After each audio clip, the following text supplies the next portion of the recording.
Ok, obrigado. Ora bem, então no último aula nós ficámos aqui.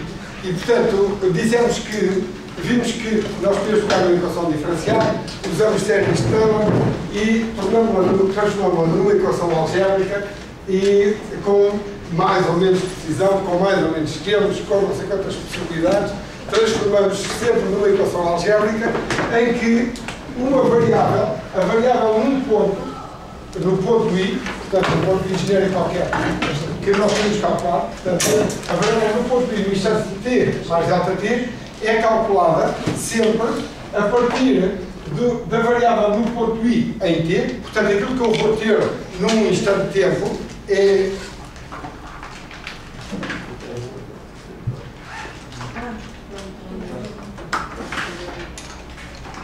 aquilo que eu vou ter num instante de tempo é a função sempre do que eu tenho no instante de tempo anterior, portanto isto vem do termo da derivada temporal, vem do dc/dt, e é a função daquilo que eu tenho nos vizinhos, e os vizinhos afetam o que eu vou ter num ponto através da advecção e da difusão, portanto através do transporte, e esta é a diferença para coisas que têm a ver só com a ecologia. Normalmente, quando se fala de ecologia, eu estava a falar aqui há um bocadinho do PowerSim com o Diogo. O PowerSim é uma linguagem gráfica que é muito utilizada por ecologistas, assim como o Stella. Portanto, se vocês falarem com ecologistas, falam-nos mais do Stella do que do PowerSim. É mais popular o Stella, mas o Stella está para o PowerSim, assim como o Fortran está para o C, ou para o Visual Basic, ou para o Pascal, outra coisa qualquer. Portanto,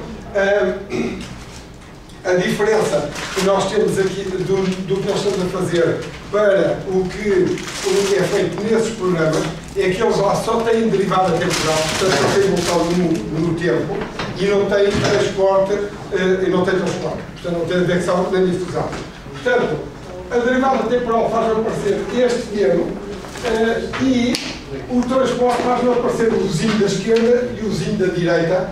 E se o método for explícito, só aparece em termos do lado direito da equação, e portanto eu vou dizer que o CI em T mais delta T é igual a qualquer coisa que eu calculo explicitamente.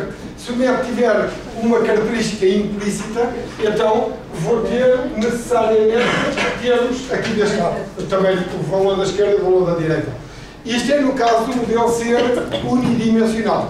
Portanto, quando eu estou a pensar num problema unidimensional, então eu só tenho transporte ao longo de uma direção e só o ponto que está antes e o ponto que estão depois é que afetam o ponto que eu estou a calcular.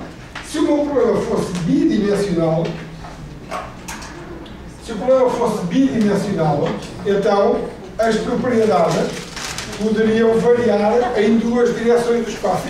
Numa direção X e numa direção Y. E então um ponto ia ser afetado por 4 vizinhos através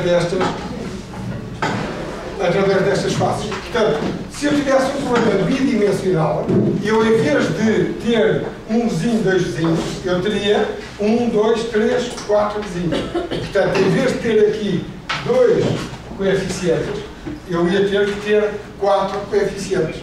E, portanto, em vez de eu falar do ponto I e I menos 1, eu já precisaria de 2 índices. Do índice I e do índice J. E se eu tiver um problema tridimensional, então eu tenho este problema, mas em camadas. E, portanto, preciso de um terceiro índice. Preciso de saber de que camada é que estou a falar. E, portanto, os problemas em 1D, 2D ou 3D são sempre do mesmo tipo, portanto sempre advecção e difusão. Simplesmente, se eu tiver um problema 1D, isto é muito simples, é um vetor. Se eu tiver um problema 2D, tenho muito mais portas, e se tiver um problema 3D, tenho ainda mais portas. Imagina que isto vai em potências. Portanto, se eu tiver um problema unidimensional com 100 células, eu tenho 100 contas para fazer. Se eu tiver um problema bidimensional, com 100 por 100, eu já tenho 10.000 contas para fazer. E se eu tiver um problema tridimensional com 100 por 100 por 100, eu já tenho 1 milhão de contas para fazer. Portanto, tenho muito mais contas. E como tenho que lidar com matrizes mais complexas, e eu vou ter um programa também que é mais complexo. E depois, como em programação é tudo fácil, enquanto as contas são todas iguais, é tudo fácil. Depois o que nos dá trabalho num programa é lidar com as exceções. E portanto, quanto mais dimensões eu tenho, mais exceções vou ter, porque a topografia, se vocês pensarem na descrição do leito do rio, aquilo ou sobe ou desce. Se for num caso bidimensional, já começamos a ter feitios esquisitos. E, portanto, as condições de fronteira são muito mais difíceis de impor em 2D do que em 1D e são ainda mais difíceis em 3D do que em 2D. Ok, de qualquer modo, a lógica é sempre a mesma.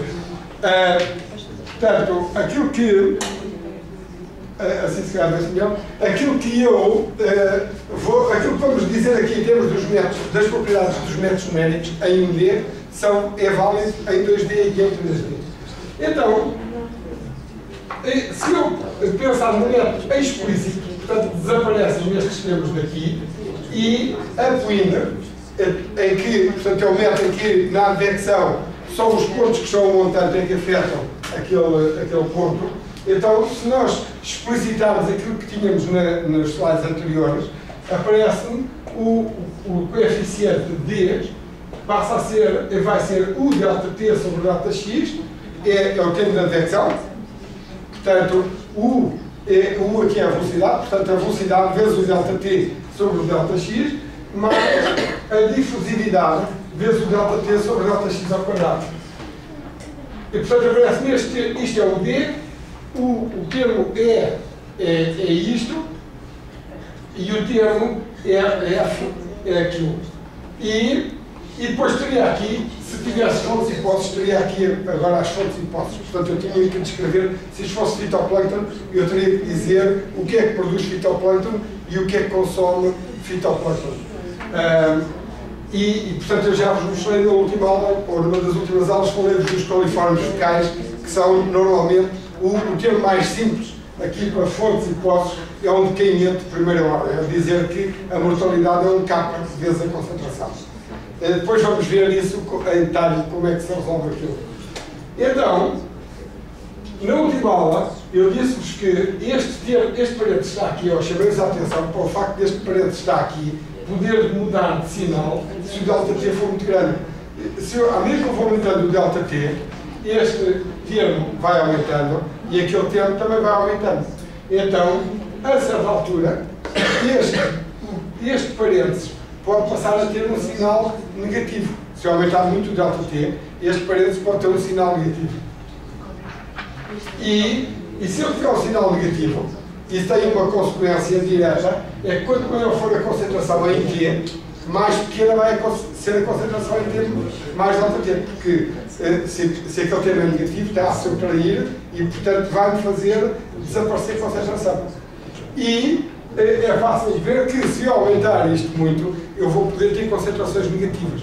E concentrações negativas não existem, e, portanto, isso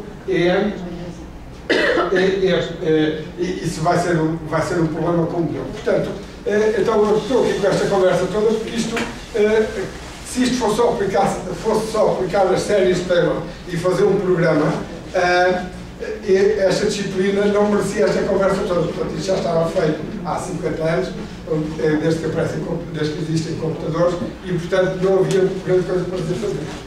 Então, se este parênteses pode mudar de sinal, e se quem determina o sinal é este coeficiente e este coeficiente, estes coeficientes são importantes e vão ter propriedades, e é bom a pessoa perceber o que é que eles querem dizer. Então, este coeficiente aqui normalmente é designado por número de Courant, e este aqui por número de difusão. Portanto, eles têm nome porque são importantes. É aquilo que eu vos tenho dito, normalmente aquilo que tem nome é importante. Então, o que é que estes termos querem dizer? Portanto, o que é o U delta T? Bem, o delta X ninguém tem dúvidas. O delta X é um comprimento. Delta X é um comprimento. E a velocidade vezes o tempo também dá uma distância, também dá um comprimento. Portanto, este número que aqui está, este número de Courant é um número adimensional. É a velocidade vezes o delta T a dividir por delta X. O que quer dizer a velocidade vezes o delta T? Isto. Então, o que é que quer dizer a velocidade vezes o ΔT? A velocidade vezes o ΔT é o espaço percorrido num passo de tempo. Portanto, se eu tiver aqui um sistema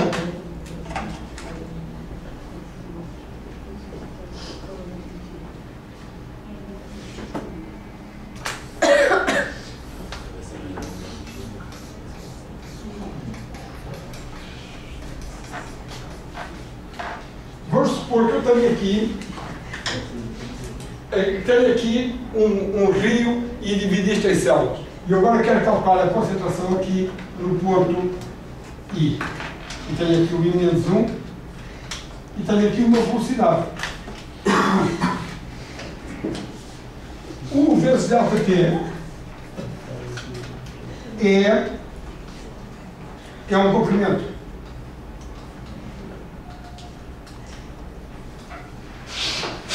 Então, e que comprimento é que é? Quando U vezes ΔT, se U vezes ΔT for igual a ΔX, se U vezes ΔT for igual a ΔX, então o comprimento que eu percorro num passo de tempo é exatamente o que vai deste ponto até aquele ponto. O que é que isso quer dizer na realidade, na natureza? Isso quer dizer que um comprimento que eu tenho no ponto I, quando o número de Corel for igual a 1, vai percorrer uma distância que é igual a ΔX. Portanto, aquilo que estava aqui no instante t, no instante t mais ΔT, vai estar ali. Portanto, quando o número de Corel é igual a 1, o espaço percorrido por um contaminante é exatamente a distância entre dois pontos de cálculo. E, portanto, em cada iteração, o que eu tenho num ponto iria passar para o ponto seguinte e depois para o ponto seguinte. E se o número de Corel for maior que 1, se o número de Corel for maior que 1, então quer dizer que eu, numa iteração, eu consigo fazer com que qualquer coisa percorra uma distância maior que ΔX. Bom, isto posto assim não quer dizer, não vos aquece muito na visão. Portanto, o que é que isto quer dizer? Se eu pensar, se qualquer coisa percorre uma distância igual a esta no intervalo de tempo, significa que aquilo que está dentro de uma célula também percorre o comprimento de uma célula. Portanto, se eu tenho o meu domínio dividido em caixas.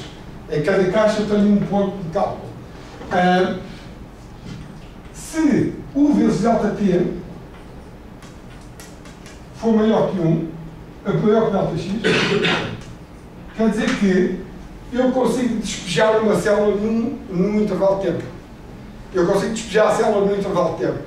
E é o que isto quer dizer, o número de Corel é maior que 1. Quando é 1 também não consegue. Diz? Quando é 1 também não consegue.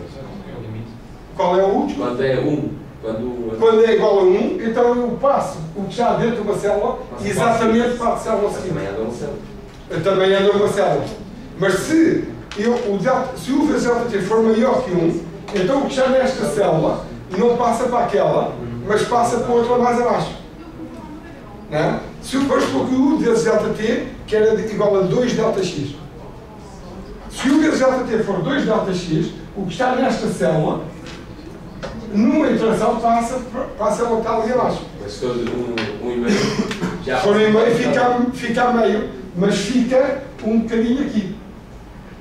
Ou se tu quiseres, ou dizendo de outra maneira... Sim, mas como é que nós quando estamos a meter informação, só podemos meter informação num ponto. Como é que nós dividimos isso? Exatamente. E então é aqui que começam os problemas dos métodos numéricos. Portanto, vamos primeiro pensar que é 2, que é um caso mais simples. Se for 2, significa que aquilo que está nesta célula não fica nesta célula, mas passa por aqui e vai até aquela. Numa iteração, isto que está aqui vai até ali. Se for 2, se o número de Corel for 2, o que é que isto quer dizer? Se eu vier aqui atrás, se o número de Corel for 2, este parênteses dá na melhor das hipóteses. Se isto for 0, isto dá menos 1. Portanto, eu começo com uma concentração de 0,5 numa interação, na interação seguinte tenho menos 0,5. ou posso ter, depende do que eu tenho, vai depender daqueles dois. Então, vocês agora, com isto assim, não conseguem perceber muito bem porque é que isto está a dar mal, porque nós estamos a pegar simplesmente o que é que nós fizemos. Pegamos uma equação, que era desse dt,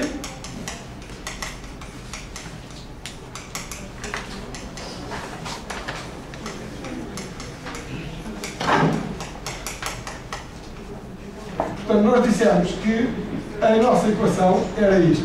Era o dCdt mais o dj dCdxj e depois peguei numa regra matemática que converte uma derivada numa diferença e fiz contas. Portanto, qualquer matemático faria isto sem saber nada de mecânica dos fluidos. E onde é que dá para desconfiar que se o número de Coulomb for maior que 1, isto pode dar mal? Porque eu aqui nesta equação estou a dizer que a concentração num ponto depende do ponto à esquerda, do próprio ponto e do ponto à direita. E através da adveção, através do número de Coulomb, só depende do ponto à esquerda e do próprio ponto. Se o número de Coulomb for 2, o que é que eu vejo logo? O que eu vejo fisicamente é que se o número de Coulomb for 2, a concentração neste ponto não vai depender deste, mas vai depender deste. E este nem sequer apareceu ali na equação. Portanto, isto só pode dar mal. Eu estou a violar aquilo que está a passar na natureza. Eu estou a escrever ali umas equações que não têm nada a ver com o que está a passar na realidade. E, portanto, o resultado também não vai ter nada a ver com a realidade. E, portanto, o que é que isto quer dizer? Isto quer dizer que eu, para fazer modelos matemáticos, eu tenho de voltar atrás e perceber que equação é que estou a resolver. Não basta eu aplicar uma regra simples para converter derivadas em diferenças. Isso não vai funcionar sempre, umas vezes pode funcionar, outras vezes não. E além disso, isso é um problema. Mas depois ainda tenho outro problema que tu acabaste de dizer. Se o número de Coulomb for 1,5, então aquilo que sai de uma célula vai se distribuir por duas células. E isso também vai afetar a qualidade dos resultados. E vamos ver que isso vai dar origem à difusão numérica, que é outro dos problemas dos modelos. Então, este problema aqui de eu converter uma concentração negativa a positiva numa concentração negativa simplesmente porque estou a usar um número de Coulomb maior que 1, isto dá origem à instabilidade do modelo. E vamos ver que um modelo instável é um modelo em que eu começo com uma concentração positiva, ela fica negativa e está errada, portanto aquilo é um erro, e os erros vão sempre a crescer. Portanto, normalmente, nos modelos, quando me aparece este problema, o erro vai sempre a crescer. Eu começo com uma concentração de 0,5, depois fica-me menos 0,7, depois fica-me 1,5, depois fica-me 3, não sei o quê, e ao fim de 50 iterações, aquilo já dá um número tão grande que não cabe na memória do computador. E então, portanto, isto para o número de Coulomb. Então, o que é o número de Coulomb? O número de Coulomb é um número que tem a ver com a advecção e que me relaciona o quê? Relaciona-me o espaço percorrido pela informação num intervalo de tempo com o ΔX. O que é que dá para ver daqui? Dá para ver que, se este número for maior que 1, isto fica garantidamente menor que 0. E, portanto, isto vai dar garantidamente chatices. Portanto, num modelo explícito, o número de Coulomb nunca pode ser maior que 1. Se o número de Coulomb for maior que 1, aquilo vai dar mal. Nós depois vamos ver isto melhor. Mas já dá para vocês verem que o número de Coulomb tem de ser menor que 1. Porquê? Porque no modelo explícito, eu estou a dizer que a concentração num ponto depende da concentração à esquerda e da concentração à direita. E para isso ser verdade, eu não posso fazer passar, através desta fronteira, mais do que o material que estava nesta célula. Se eu fizer passar mais do que está aqui nesta célula, isto está mal. Ou se quiserem, dizendo de outra maneira, eu não posso esvaziar uma célula num intervalo de tempo. Isto é, eu não posso permitir que todo o material que está aqui passe para saia completamente da célula. É outra maneira de dizer a mesma coisa. Portanto, e agora tenho aqui outro termo que também pode dar confusão, que é o termo que depende da difusividade. E é o chamado número de difusão. A difusividade, o que é que faz a difusão na natureza? O que é que faz aos gradientes de concentração? Elimina os gradientes de concentração. Portanto, faz baixar os gradientes de concentração. A difusão faz com que as zonas que têm mais percam para as zonas que têm menos e tende a homogeneizar. Portanto, na natureza, a difusão tende a homogeneizar as concentrações, a pôr tudo igual. Então, isso é na natureza. Neste modelo, se este termo se isto for negativo, então o que acontece? Se tivesse uma concentração positiva, eu vou ficar com uma negativa.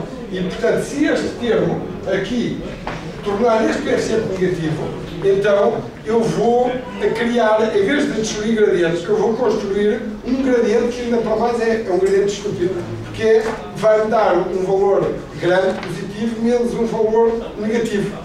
E depois deste valor ser negativo, ele multiplicado com o coeficiente negativo vai-me dar aqui um valor positivo. E, portanto, este termo, este parênteses ser negativo, vai-me criar gradientes. E, portanto, eu estou a violar ali o que se passa com aquilo que é o efeito físico da difusão. Então, isto é a altura da pessoa ver o que era, ou rever o que é o número de difusão, ou o que é a difusão. Portanto, o número de difusão é a difusividade vezes o ΔT sobre o ΔX ao quadrado. E isto agora, quem não souber nada sobre o que é a difusividade, não consegue relacionar isto com o espaço. Mas eu, em mecânica dos fluidos, falei-vos de uma coisa, do que era a difusividade. A difusividade, que unidades é que tem? Metros quadrados por segundo. Portanto, a difusividade são sempre metros quadrados por segundo. E, na altura, eu disse-vos que a difusividade, falei-vos da velocidade, e eu tive que pensar no que era a velocidade por causa destes problemas dos métodos numéricos e dos modelos com que eu trabalho. O que é a velocidade? Portanto, eu disse-vos na altura, em fluidos, que a velocidade, para um matemático, V é igual a dx, ou VI, é o dxi dt.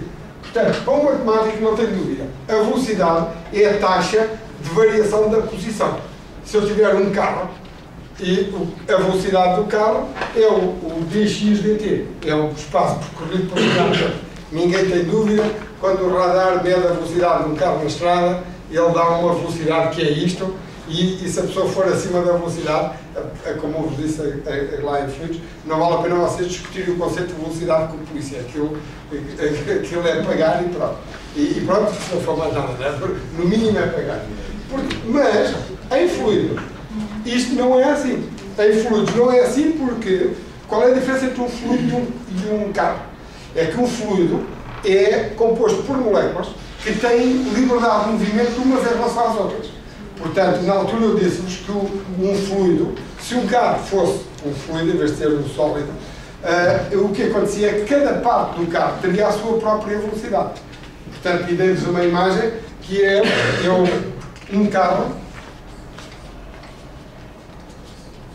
Um carro custa não sei quanto dinheiro, uma parte do dinheiro é para pagar soldaduras e parafusos, e portanto aquilo serve para pegar as peças umas nas outras e para aquilo andar tudo à mesma velocidade. No fluido faltam esses parafusos e as soldaduras. Mas vocês podiam imaginar um carro feito de fluido, vocês podiam imaginar que pintavam o ar, se pintassem o ar com o feitio de um carro, isto podia ser, podiam ver num determinado momento, podiam ver um carro que era simplesmente o ar colorido. Se puserem aquele ar em movimento, vocês não têm dúvida do que é que vai acontecer. Aquele carro começa-se a deformar todo.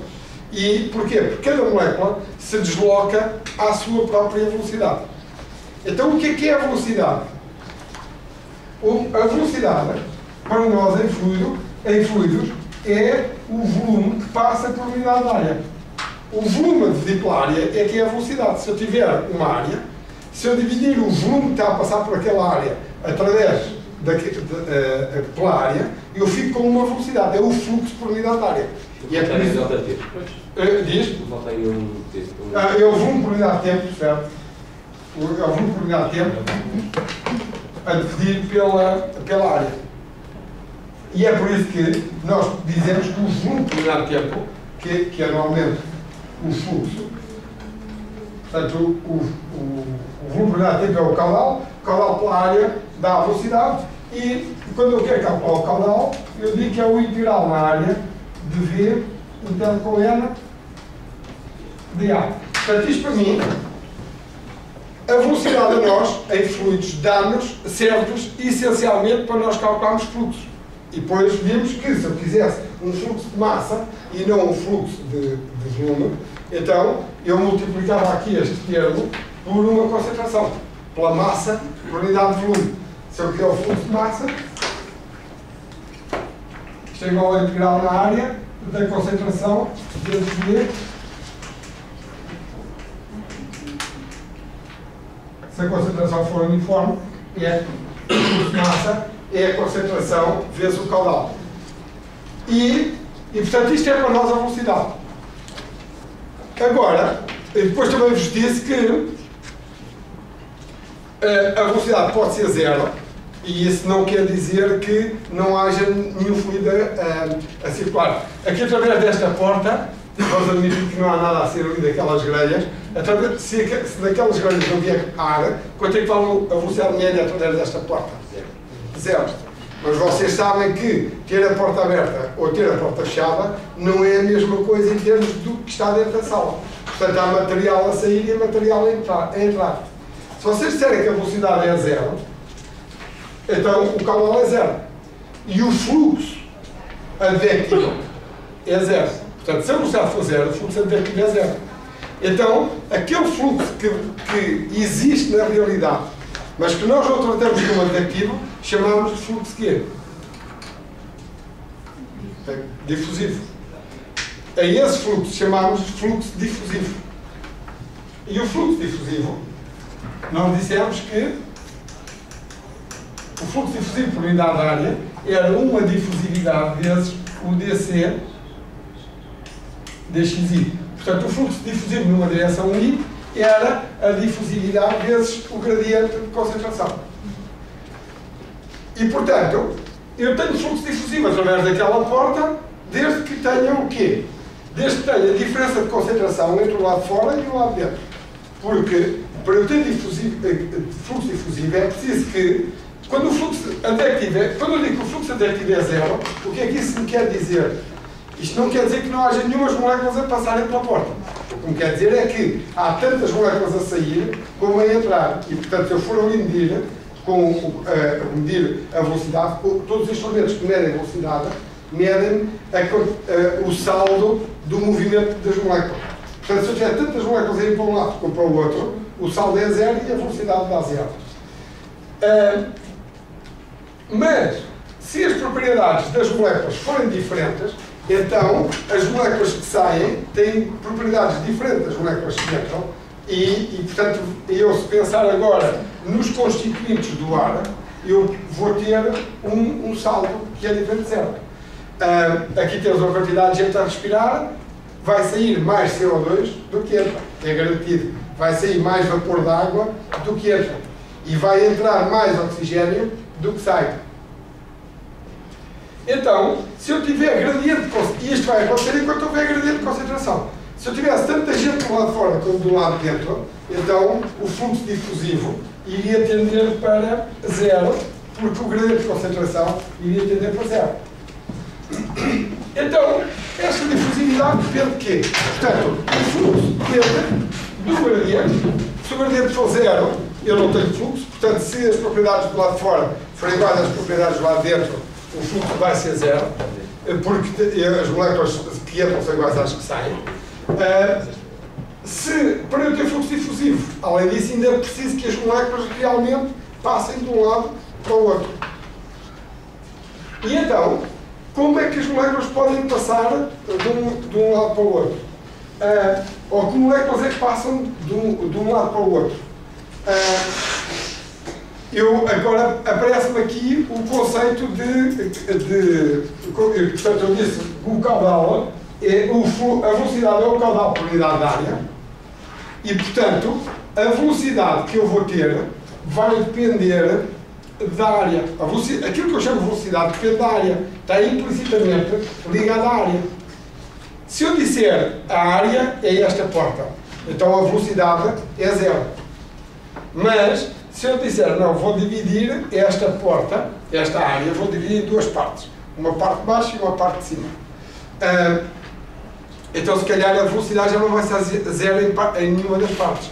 Porque vocês aqui dentro, quando respiram, além de produzir CO2 e vapor de água, vocês também produzem calor. E quando vocês produzem calor, mudam a temperatura do ar, aqui dentro. E quando mudam a temperatura do ar, em princípio o ar aqui dentro vai ficar mais quente do que lá fora. Se o ar ficar mais quente do que lá fora, o que acontece à densidade do ar aqui dentro em relação à densidade lá fora? A densidade diminui. Se a densidade diminui, quer dizer que o ar que está lá fora é mais denso, vai ter tendência a entrar porque parte da porta, pela parte de baixo.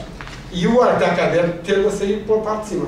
Portanto, se vocês vierem medir a velocidade do lado de cima, provavelmente já vão ter uma velocidade que é para o lado de fora e que é diferente zero.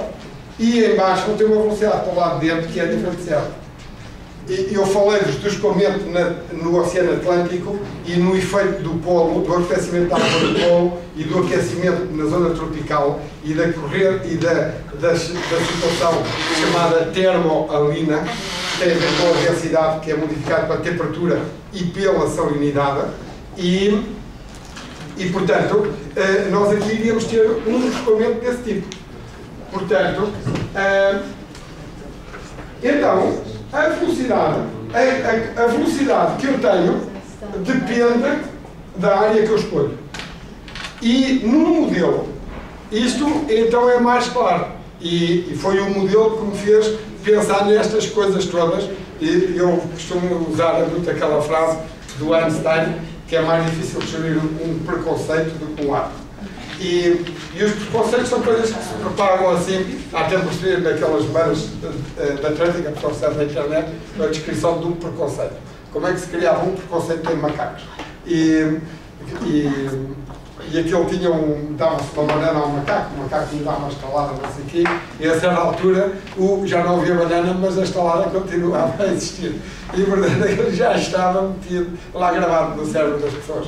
E para nós é a mesma coisa, e em fluidos, nós como já ouvimos falar da velocidade desde que somos pequeninos, para nós normalmente não discutimos o conceito de velocidade. E vocês pegam num livro de fluidos, e o livro de fluidos também não discute o conceito de velocidade. Começa logo por definir a velocidade e primeiro aquilo vai dali para a frente.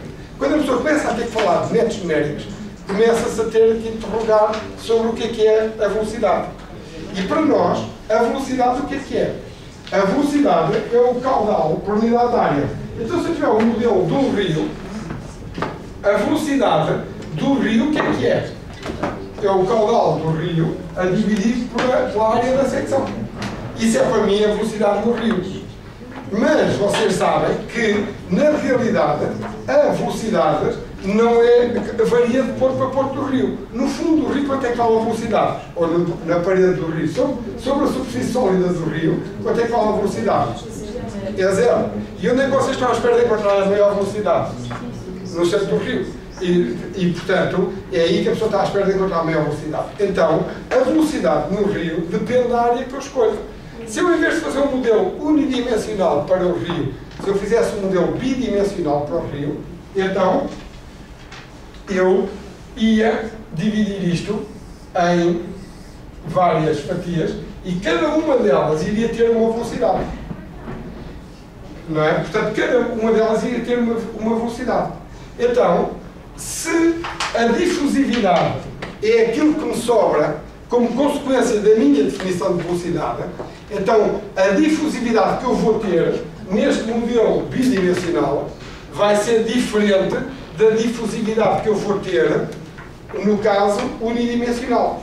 Se eu tiver um modelo unidimensional, eu tenho uma velocidade que é menos representativa da velocidade em cada ponto. Então ela descreve muito menos coisas. Se me descreve menos coisas, eu vou ter que ter uma difusividade que vai ser maior. Portanto, a minha difusividade, o valor que eu tenho para a difusividade, é dependente da forma como eu defino a velocidade. E então eu falo quanto? Suponhamos que eu tenho aqui este caso. Eu tenho aqui este caso, o 2B, e eu defino uma velocidade, e tenho aqui um perfil de velocidades que era, suponhamos que a velocidade era assim. Eu nesta fase tenho esta velocidade, tenho este perfil de velocidade. Eu tenho este perfil de velocidade com a velocidade mais baixa aqui e velocidade mais alta ali. A natureza é assim. Eu chego ao modelo e digo, eu vou descrever o modelo com um passo espacial, vamos supor, de 200 metros. Se eu estivesse a falar do Tejo, 200 metros seria um passo espacial reduzido, porque os carros do Tejo têm um comprimento de 40 km por 20 km, uma malha de 200 metros já me dá um montão de pontos. Mas se eu quiser descrever o Atlântico com 200 metros, então aquilo dá-me pontos que nunca mais acabam. Então se eu quiser descrever o Atlântico, provavelmente em vez de 200 metros, eu vou usar 10 km. Portanto, vou usar, porque não consigo fazer aquilo com menos, não tenho computador. Então, em 200 metros é possível que, instantaneamente, eu tenha aqui uma velocidade de 60 cm por segundo e aqui tenha uma de 80. E daí mais um bocadinho, isto já está ao contrário. Então, no modelo, o que é que eu vou dizer? No modelo eu vou dizer que a velocidade nesta face é o caudal que está aqui a passar a dividir pela área. E vou ficar com uma velocidade que é esta velocidade média aqui. No modelo, a minha velocidade vai ser aquele caudal a dividir por esta área e vou emitir que ela é igual em todo o modelo, em toda a secção desta face. E vou calcular, se eu tiver 1000 pontos, vou calcular 1000 velocidades. Se eu tiver 10.000 pontos, vou calcular 10.000 velocidades. Mas vai ser uma para cada uma destas faces. Então, a realidade não é isto que está a branco, é isto que está a azul. E isto que está a azul é igual a quê? Isto que está a azul é igual a esta velocidade que está aqui a branco, mais um vórtice, assim. Portanto, na realidade, eu estou a substituir, a realidade seria melhor representada por uma velocidade assim, ou se eu quiser representar a realidade por uma velocidade uniforme em toda a área, eu para conseguir descrever a realidade, tenho que pensar num vórtice deste tipo. Portanto, se eu somar uma velocidade uniforme a uma rotação assim, eu aqui tenho uma velocidade que é para trás, e que somada a esta branco vai dar qualquer coisa do género que está ali, e deste lado tenho uma velocidade que é para a frente, que somada ao branco dá uma coisa que está ali. Portanto, a difusão, vocês têm a ideia que está sempre associada a vórtices, a mistura. Portanto, vocês quando querem mexer o café, põem uma colher e fazem um vórtice dentro da chave. Ou se quiser mexer a sopa na panela, põem uma colher e fazem e mexem a sopa. E, portanto, esta difusividade está sempre associada a um vórtice. E vocês também sabem que podem mexer a panela da sopa com uma colher de chá.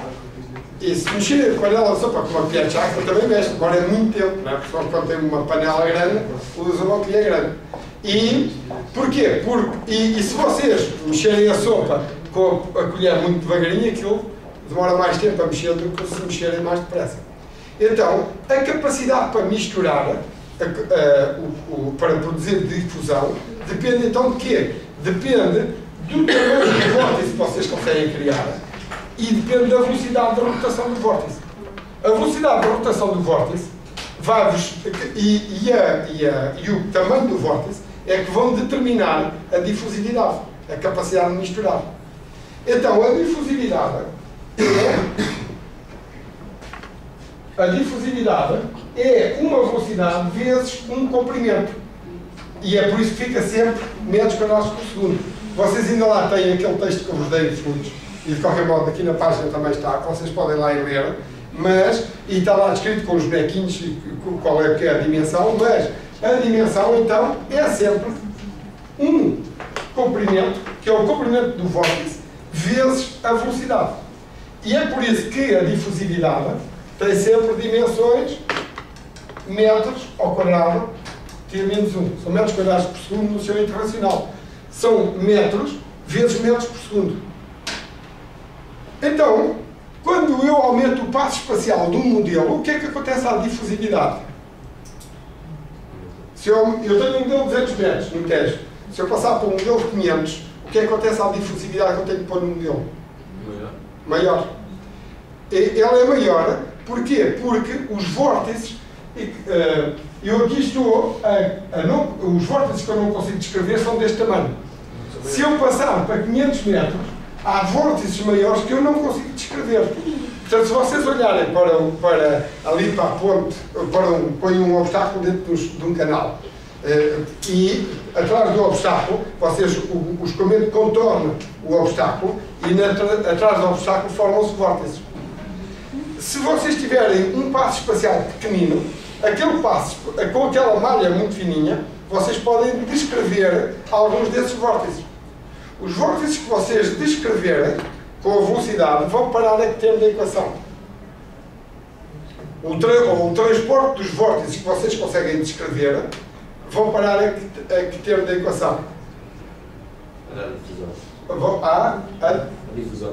Não, os que conseguem descrever explicitamente com a velocidade vão parar a advecção. Se vocês conseguem descrevê-los, eles vão parar a advecção. Se vocês não os conseguirem descrever, eles só podem ir para um sítio que é para a difusão.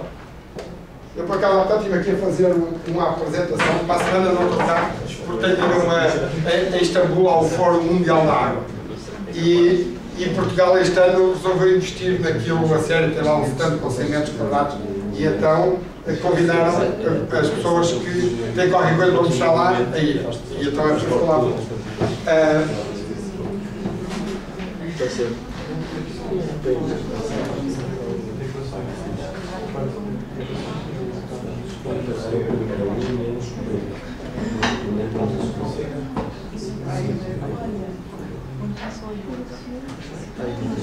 Isto aqui é um modelo de maré do História do Tejo.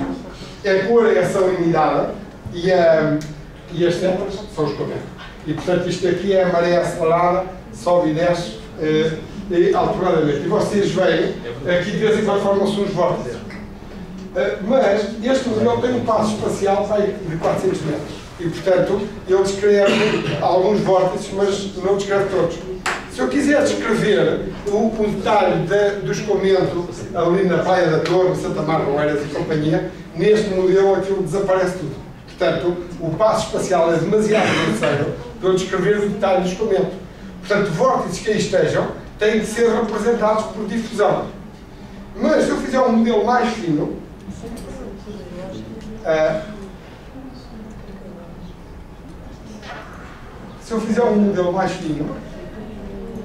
portanto, se eu refinar a malha, imagina que eu quero estudar aqui o que se passa em Santa Marta de Oeiras e a Praia da Torre. Então, vocês aqui, e isto aqui seria a cor que representa a contaminação que sai da Ribeira da Laje. E vocês veem aqui, que se formam aqui vórtices, formam-se aqui os traçadores tapam um bocado, mas aqui também está um vórtice, que roda assim quando a maré enche, roda no sentido contrário quando a maré vaza. Portanto, aqueles vórtices que vocês ali veem são representados explicitamente, então vão parar ao termo vão contribuir para as propriedades da água através da advecção.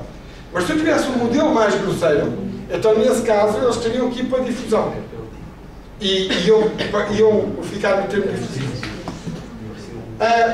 Agora, portanto, se eu aumentar, vamos supor que eu não conseguia resolver aqui alguns destes vórtices.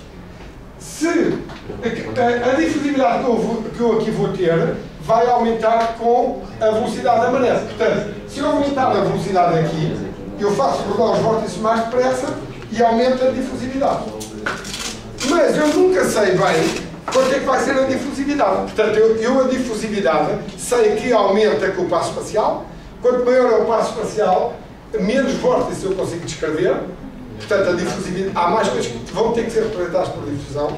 E quanto maior for a velocidade do escoamento, eu sei que mais rapidamente os vórtices vão rodar. Mas eu não sou capaz de dizer exatamente quanto é que vale a difusão. E, portanto, sempre que qualquer coisa vai para a difusão, eu represento aquilo mais ou menos, mas nunca me fica muito bem. É por isso que, normalmente, o que nós queremos são modelos de passo espacial o mais fino possível. E era por isso que eu não sei se vos contei uma conversa que eu vi uma vez de um senhor que foi a pessoa que fez um dos primeiros modelos ecológicos, um tal Vittorio, que dizia que nunca perguntem ao engenheiro quanto tempo é que o modelo dele demora a crescer, porque ele vai dizer sempre que é um dia. E é uma pergunta, não vale a pena fazer a pergunta, porque é uma pergunta que tem sempre a mesma resposta. E é um dia porquê? Porque a pessoa, quando tem mais tempo de cálculo, quando tem computadores, ou quando tem mais tempo de cálculo, quando tem mais capacidade de cálculo, a pessoa tem um computador mais potente e então o que vai fazer é reduzir o passo espacial. A pessoa quer ver aparecer aqueles vórtices todos ali, o modelo a calculá-los, em vez de estar a impor uma difusividade. E, portanto, então, a difusividade é imposta sempre de uma maneira grosseira. Eu digo que é 1 ΔX, portanto, a difusividade é proporcional ao ΔX vezes uma velocidade aleatória. E esta velocidade aleatória varia como? O que eu sei é que ela aumenta com a velocidade do escoamento. Portanto, quanto maior for o escoamento, a velocidade do escoamento aqui, mais rapidamente estes vórtices rodam e, portanto, mais difusividade eu tenho.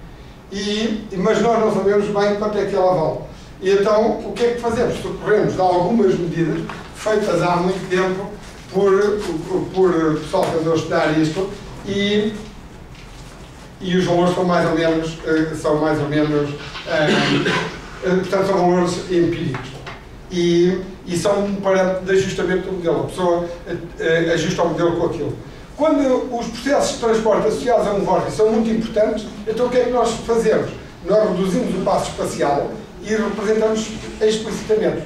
Portanto, nós tentamos que vá para difusividade só coisas que têm uma importância secundária no modelo. Se a importância for grande, se eu quiser estudar a qualidade da água na praia de Santa Mar de Oeiras, eu não posso estudar aquilo com difusividade. Eu tenho de estudar aquilo mesmo representando aquele vórtice. E então, o que é que eu faço? Eu vou àquele modelo maior, que vos mostrei, e naquele modelo vou encaixar um modelo mais pequeno. E, portanto, nós usamos um conceito que é o conceito de downscaling. Portanto, a pessoa começa...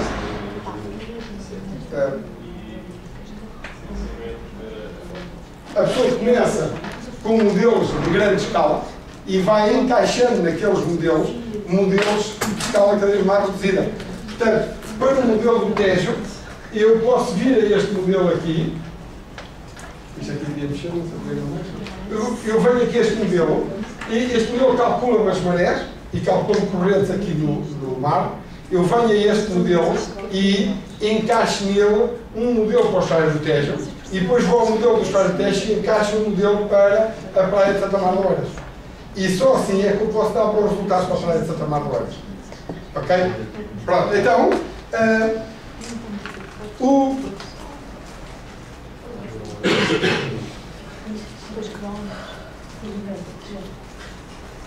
se eu fazer isto há bocado, já vi que deixei aqui umas estrelinhas a mais.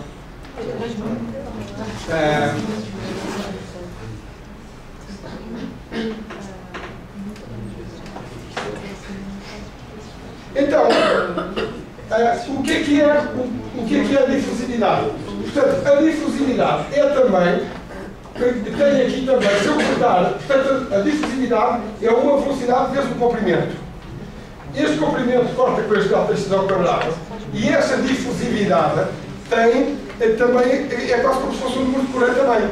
Eu depois de cortar este comprimento, que é o comprimento do vórtice, que eu sei que é proporcional ao ΔX, quando eu corto isto com este ΔX ao quadrado, isto fica-me como dimensões, fica-me também um transporte advectivo, mas associado a uma velocidade que eu não conheço, a uma velocidade aleatória, a dividir por um ΔX. E portanto, E é por isso que, quando o meu ΔT aumenta, quando eu aumento o ΔT, o número de difusão também aumenta, porque quando aumenta o ΔT, este numerador, isto é, o espaço percorrido num intervalo de tempo, aumenta também. Então,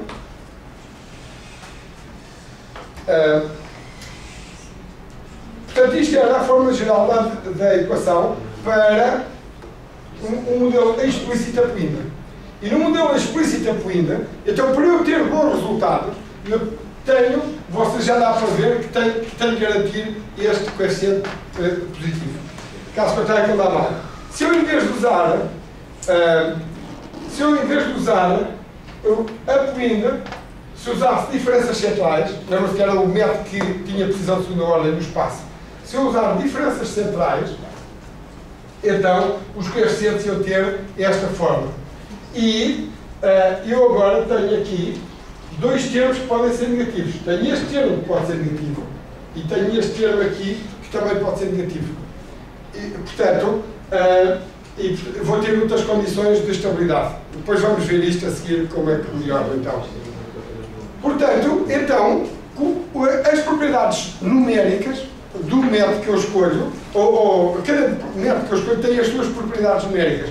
O Applinder tem umas propriedades, as diferenças centrais têm outras propriedades. E para eu perceber isto, eu tenho que voltar aos conceitos que estão por trás desta equação. Portanto, eu não posso resolver isto só matematicamente. Posso, mas não, se vocês forem ver aí à procura, na literatura, de quem faz modelos matemáticos, vocês não vão encontrar muitos matemáticos a fazerem modelos matemáticos. Porque os matemáticos têm dificuldade em ligar a matemática à física. Por isso é que quando vocês tiveram aqui as disciplinas de matemática, os exercícios eram consideram não sei o que, equação não sei o que, e nunca o enunciado dos problemas de matemática raramente é um enunciado a descrever um problema físico. Toda a matemática tem aplicação na física. E é muito raro haver qualquer coisa de matemática que não tenha aplicação na física. Portanto, toda a matemática tem aplicação na física, mas raramente os matemáticos, para ilustrar a matemática, usam exemplos de física. Os matemáticos preocupam-se mais com as regras do que com o significado daquilo que estão a fazer. Portanto, a matemática é uma ferramenta e eu quero saber das propriedades daqueles operadores, e o que vos ensinaram na matemática foi que, quando vocês querem calcular uma integral, se fizerem daquela maneira, dá sempre certo. Ele pode nem querer saber, pode não saber que o integral de V integrado com MdA é um caudal. Ele sabe que aquele integral, este integral vai lhe dar metros cúbicos por segundo, e se vocês fizerem as contas daquela maneira, o resultado está certo. E isso é o que é a matemática. Não é? E é isso que torna a matemática um bocado árida, e é isso que faz com que normalmente as pessoas, a matemática seja como a filosofia, as pessoas gostam de aprender matemática depois de já terem idade. É depois da pessoa passar pelos problemas que a pessoa quer voltar atrás e dizer isto afinal tinha interesse. E deixa-me cá ver o que é que isto quer dizer. E na filosofia é a mesma coisa. A pessoa, quando os impingem a filosofia, é quando andam no liceu, foi a mim também, e aquela pessoa tem vontade de aprender tudo menos aquilo. E portanto é muito raro ver alguém, um aluno no liceu que gosta de filosofia. E é raro ver uma pessoa, há poucas pessoas que gostam de matemática. A maior parte das pessoas não gostam. Mas se fosse ensinada mais tarde, se calhar já gostavam.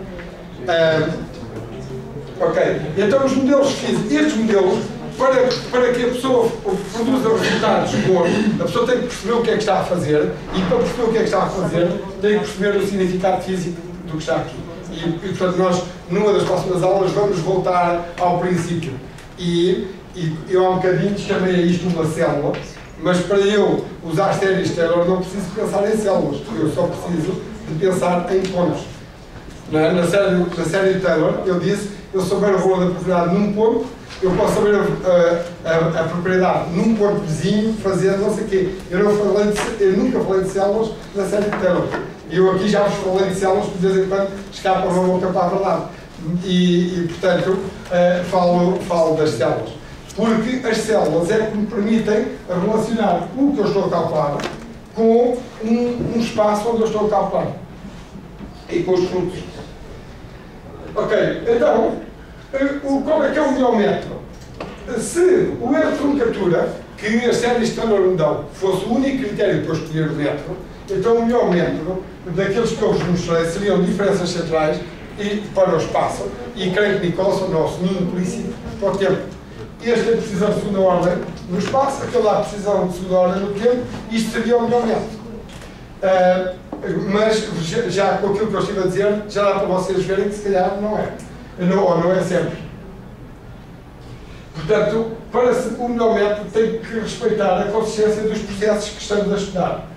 E um dos problemas é a advecção e o outro é a difusão. Portanto, na advecção há uma propriedade que a advecção tem, que eu já vou referir na última aula, sem ser explicitamente, que é a propriedade transportiva da advecção. E o que é a propriedade transportiva da advecção? É a propriedade que diz que a advecção, ou a velocidade, só transporta a informação de montante para jusante. Num rio, a velocidade só consegue levar a informação de montante para jusante, não consegue levar jusante para montante. Isto é, se eu fizer uma descarga de qualquer coisa nesta zona do rio, se o rio corre para ali, a velocidade só pode levar a descarga para baixo, nunca pode trazê-la para cima. Portanto, se a velocidade é para baixo, leva para baixo. A única propriedade que pode trazer para cima é a difusão, porque a difusão está associada a recirculações e, portanto, a difusão pode trazer para cima. Mas, com o nosso conceito de velocidade, que é o caudal advediculária, a velocidade só pode levar a informação para baixo e não pode trazer para cima. E eu vou-vos mostrar depois a seguir que, quando eu uso diferenças centrais, eu violo esta propriedade. Já na última aula eu sugeri isso.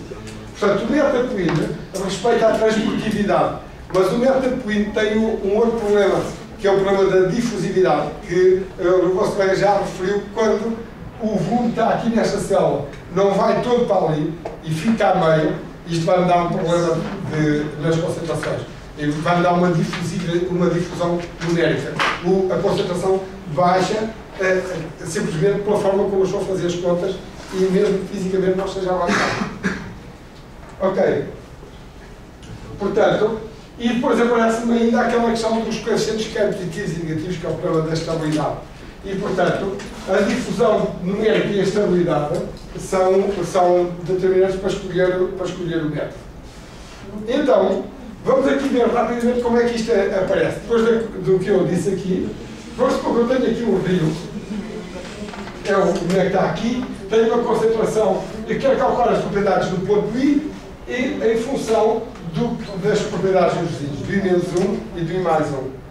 Então, e vamos supor que eu escolho um método explícito e apoindo.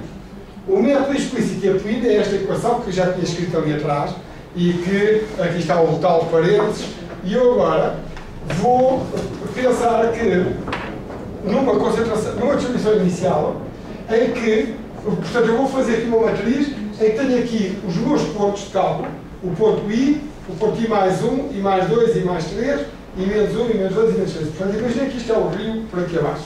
Portanto, isto é a minha direção X para o rio. E tenho aqui o tempo. E então, na primeira linha eu vou escrever as concentrações em cada ponto, no instante T. Portanto, eu vou vindo aqui atrás, eu tenho aqui o ponto I, I menos 1, I menos 2, I menos 3, I mais 1, I mais 2, I mais 3. Portanto, tenho aqui o meu rio, que representa agora aqui de uma forma mais estilizada, e vou dizer que em todos os pontos a concentração é 0, exceto no ponto I, que eu tenho uma concentração 1. Portanto, imaginem que eu tinha ali o rio e fui ali e pintei a água de azul numa daquelas células. No ponto I, portanto, no domínio do espaço, nesta zona aqui, que é representada pela concentração I, eu vou pintar a concentração de azul, de amarelo. E todo o resto é água transparente. Então, se eu tiver uma velocidade daqui para aqui, o que é que nós estamos à espera que aconteça?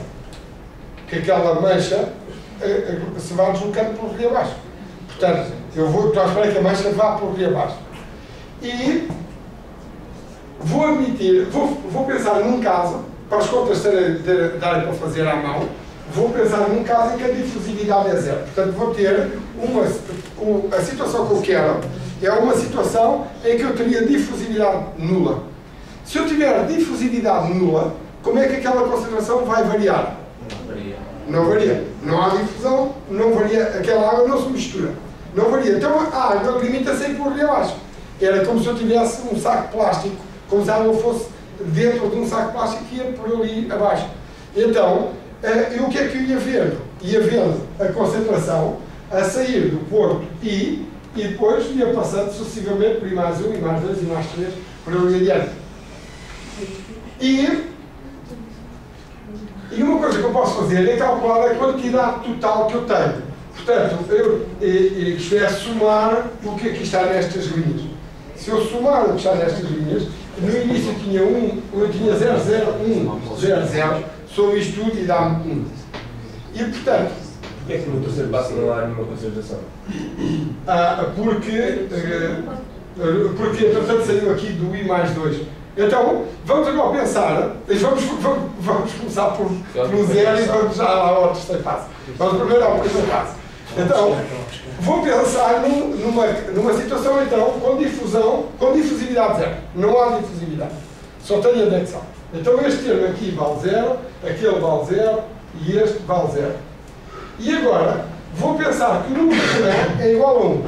Portanto, eu tenho um rio, dividi o rio em fatias de comprimento delta-x. Eu que dividi, eu escolho o delta-x que eu quiser. E o rio tem a sua própria velocidade. Essa aí eu não posso escolher, é do rio. Mas eu posso também escolher o delta-t. Portanto, eu vim aqui e escolhi o delta-x que eu quis. E vou escolher um delta-t, para simplificar aqui a minha vida, é o delta-t tal que 1 vezes delta-t igual a delta-x. Portanto, vou escolher um número de Coulomb igual a 1. Eu escolho o passo espacial e a seguir escolho o passo temporal e vou escolhê-los de tal maneira que o número de Coulomb seja 1. O que é que isso quer dizer? Quer dizer que aquilo que está nesta célula, no instante seguinte vai ter naquela e depois naquela e depois naquela. Portanto, é o caso mais simples que eu consigo arranjar. É completamente académico, porque não há nenhum rio que se preze tenha velocidade constante. A velocidade do rio depende da largura do rio, da profundidade do rio, portanto, não há velocidades constantes. Mas, vamos pensar aqui em tudo. Então, com este método, com o método explícito afluindo, Coulomb igual a 1 e difusividade 0, eu faço estas contas. Isto aqui é 1, isto aqui dá 1 menos 1 dá 0, e o que me diz esta equação é que a concentração no ponto I em T mais delta T é a concentração à esquerda no instante T, e o resto é 0. E, portanto, isto vai me dar 0 por todo lado, e no ponto I mais 1, no primeiro intervalo, ao fim do intervalo de tempo, vai me dar a concentração 1, e ao fim de 2 intervalos de tempo, este passa a 0 e o I mais 2 passa a 1, e depois o I mais 3 passa a 1 e o I mais 4 passa a 1. Portanto, porquê é que não está aqui? Porquê é que desapareceu aqui o 1 no 3 e no 4? O 3 devia estar no livro. Pois o 3 ainda devia ter aqui 1. Isto foi uma gralha, não fiz a folha de cálculo e não puxei ali o cálculo para aquele lado. E, portanto, eu tenho então um esquema que me dá a solução exata. E eu disse, está ótimo, porque quando o Coulomb é 1, o vezes delta-t é igual a delta-x e, portanto, as coisas vão passando de célula em célula. Pois, afinal, é fácil. Vocês iam dizer que este tipo andar aqui a dar já há 2 semanas aqui a dar uma seca desta. Mas o Sr. Taylor disse, quando eu baixo o delta-x, o que é que vai acontecer à solução? Diz? Quando na série Taylor, quando eu baixo o delta-x, o que é que acontece ao eletronegatura? Portanto, fica super 1. Pois, isso aí já, mas vamos passar atrás. Na série externa, o que dizia, nós chegamos a esta equação, pegando uma equação diferencial e substituindo as derivadas por diferenças. E os erros eram proporcionais a delta-x ou a delta-x ao quadrado. Portanto, quando eu reduzo o delta-x, o que é que deve acontecer ao erro?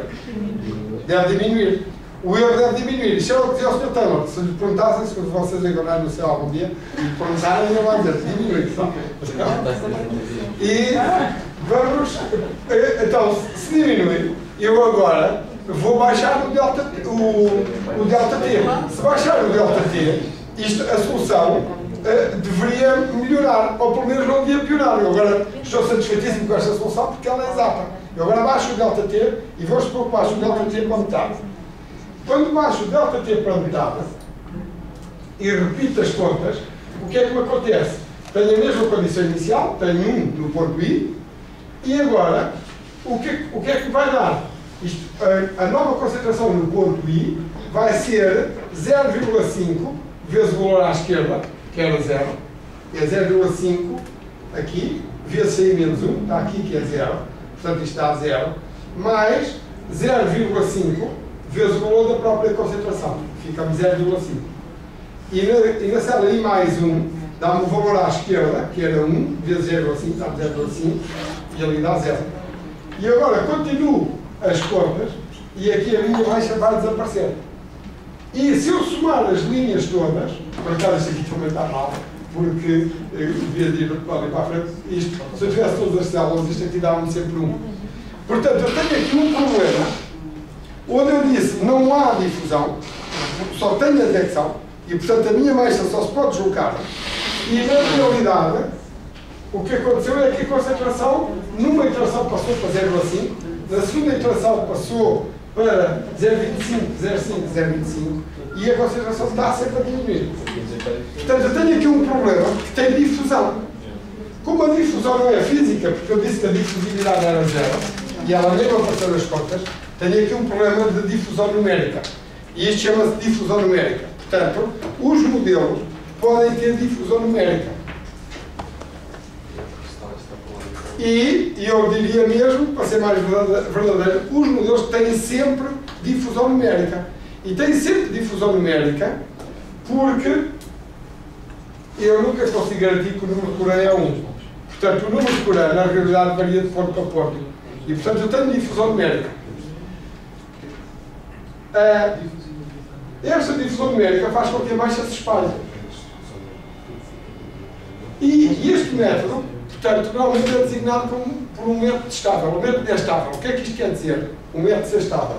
Quer dizer que eu tive aqui um erro na célula I, ficou ali 0,5. E depois na segunda iteração 0,25, 0,13, isto tende para 0. Portanto, a concentração foi mal calculada, mas evoluiu para o valor certo, que neste caso era 0. Aqui também era fácil de evoluir. Portanto, o método é estável quando, ao aparecer um erro, aquele erro tende a ilumina-se. Eu, quando gero um erro, o método é estável se os erros gerados pelo método se anulam com o tempo, se eles desaparecerem. Portanto, e aqui desapareceu, o método é estável, mas a solução está errada. Portanto, então, o que é que se passou aqui? Porquê é que aconteceu este problema? Este problema aconteceu porque e agora está aqui uma representação bem diferente. Portanto, isto estava tudo a 0 e a minha mancha agora aqui, nesta célula I, era a mancha, eu tinha uma mancha verde, igual a portanto tinha a tal mancha, agora deixou de ser azul, passou a ser verde. Tenho aqui uma mancha verde nesta célula e nas outras não tenho nada, tenho a água toda azul. E quando eu digo que o número de Coreia é 0,5, então a água que está nesta célula percorre uma distância que é quanto? É metade do passo espacial. Então esta água que ali está vai ficar aqui. Não é? Esta água vai ficar aqui. E está certo. Ela vai para ali. Agora, o que é a concentração? A concentração para nós, como é que nós a definimos? É a massa por unidade de volume. Portanto, quando eu escrevo isto aqui, eu descrevo ali concentração. Esta concentração é a massa por unidade de volume. Mas de que volume? Da célula. Neste caso é da célula. Mas, na realidade, a concentração não é no volume de uma célula, é quando o volume tende para... O que é a definição de concentração? A concentração é igual ao limite quando delta vol tende para 0 de delta M sobre delta vol. A concentração é definida por unidade de volume, mas num volume que tende para 0. É a massa sobre o volume quando o volume tende para zero. A concentração é a derivada da massa em ordem ao volume. Isto é que é a definição matemática de concentração e é a definição que está nesta equação. Ora aqui, quando é que eu... Isto é a definição matemática e é a definição que aparece nas equações e que nós, a certa altura, temos que esquecermos dela. Quando é que a concentração... quando é que eu, nesta célula, tenho... Quando é que eu, ao dizer que a concentração da célula é 0,5, quando é que eu estou de acordo com esta definição? Eu só estou de acordo com esta definição quando a concentração é homogénea em toda a célula. Portanto, se eu tiver 200 metros de comprimento e a concentração for mais ou menos igual em todos os pontos, então faz sentido eu falar de concentração naquela célula. Senão não faz sentido. E aqui não faz sentido, porque eu tenho aqui metade da célula em que a concentração vale 0 e metade da célula na concentração vale 1. E eu disse, quero representar esta célula por um único número. Aqui tenho 0, aqui tenho 1, isto dá-me a média, é a massa total, que é esta, a dividir pelo volume total, que é este, e isso dá-me concentração 0,5. E esta é a dificuldade que nós temos quando falamos da natureza com números, com poucos números. E é uma das dificuldades quando se olha para dados de campo. Vocês, quando olham para dados de campo, quando vos falam de concentrações disto ou daquilo no estuário do Tejo, tem zilhões de metros cúbicos de água, e tem 40 km de comprimento, e tem 20 km de largura, e tem 10 metros de profundidade, e assim só tem 50. E quando vos falam do estuário do Tejo com dois números, aqueles dois números querem dizer qualquer coisa, mas não querem dizer, não descrevem o estuário do Tejo. A única coisa que falam é do sítio onde nós escolhemos o número. E vocês já estiveram no laboratório de Química, e já trabalharam com tubos de ensaio, e vocês sabem, quando medem concentrações num tubo de ensaio, apesar de um tubo de ensaio ter volume 0 comparado com o estuário do Tejo, apesar disso, quando vocês vão fazer a análise, agitam bem o tubo de ensaio para terem a certeza que a concentração é uniforme naquele tubo. Porque não pode, mesmo no tubo de ensaio, a concentração pode variar. E, portanto, isto foi o que aconteceu ali. E depois, deu-me 0,5. E eu agora pego naquela 0,5 e vou passar metade disto para aquela célula, e vou passar metade do que está aqui para esta, e vou substituir metade do que está aqui por água que vem daqui. E então, eu fico aqui com 0,5, porque eu passei tanto para ali como recebi daqui, portanto a advecção não fez zero, não fez nada, e deu 0, portanto mantive a concentração, e passei metade para ali, baixo aqui e aqui. E depois de continuar, isto vou difundindo na mancha. Então, quando é que eu tenho difusão numérica? Porquê é que eu tenho difusão numérica? Eu tenho difusão numérica porque eu violei o conceito de concentração. Eu usei o conceito de concentração indevidamente. Então, como é que eu uso o conceito de concentração corretamente, ou mais corretamente? Eu uso o conceito de concentração mais corretamente se dividir estas células em células muito mais pequenas.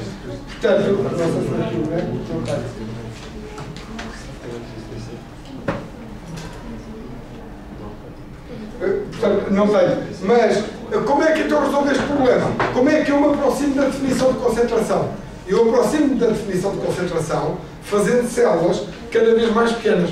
Portanto, se eu tiver, para descrever esta mancha, num modelo matemático, eu tenho de ter uma malha muito mais pequena que a mancha. Portanto, se eu tiver uma mancha de 100 metros, eu tenho de ter um passo espacial no máximo de 1 metro. Porque se eu não tiver um passo espacial muito pequeno, comparado com a mancha, aquilo nunca vai funcionar. Está certo? Se só o espaço espacial é limitado, no primeiro ponto vai sempre diminuir a concentração. Exato. Como é que chega a zero? Como é que chega a zero? Porque eu vou tirando metade, cada vez ela tende assintoticamente para zero. Ela tende assintoticamente para zero. Quando tu puseres ali 2 dígitos, que foi o que eu fiz, nunca chegava a zero. Nunca chegava a zero. Porque eu nunca consigo tirar da altura. Porque eu, na realidade, o que é que o modelo está a fazer?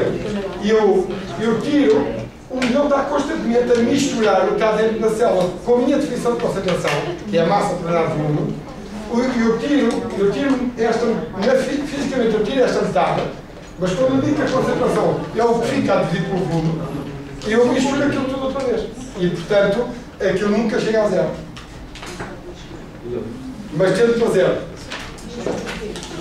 Então, se eu agora fizer essas contas, mas com o número de Coré igual a 2, com o número de Coré igual a 2, vocês já sabem que isto vai ser instável.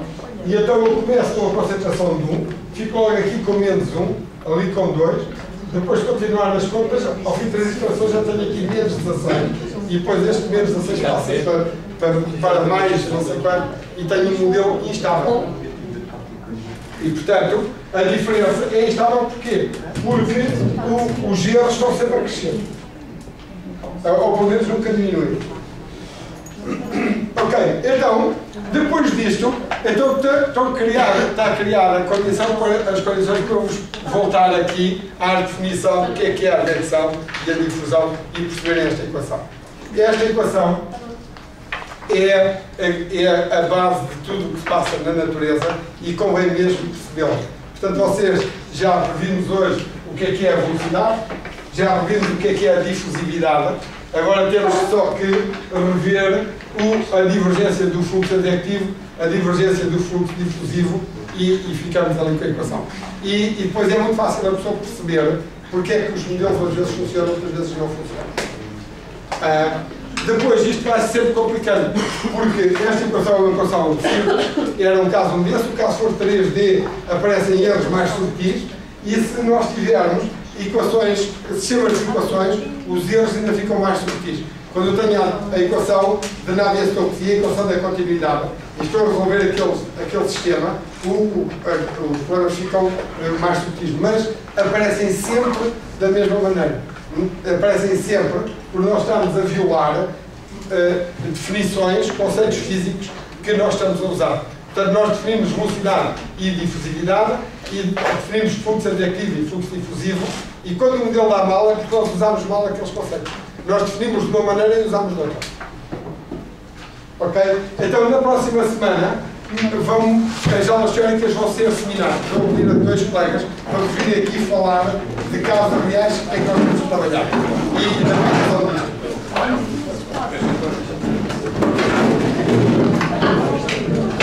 Vão ser aulas mais interessantes mesmo.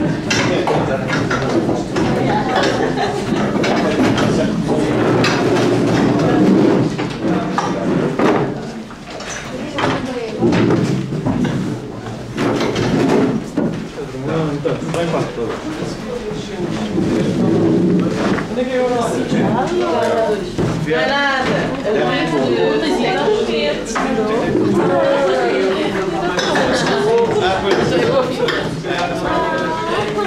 Olha.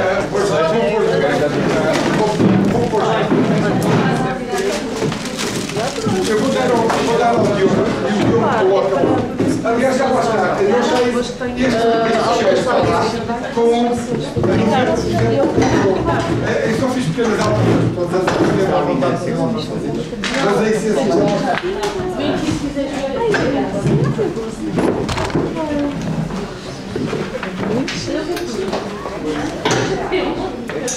Fica bem aí outro responsável, apesar de não ser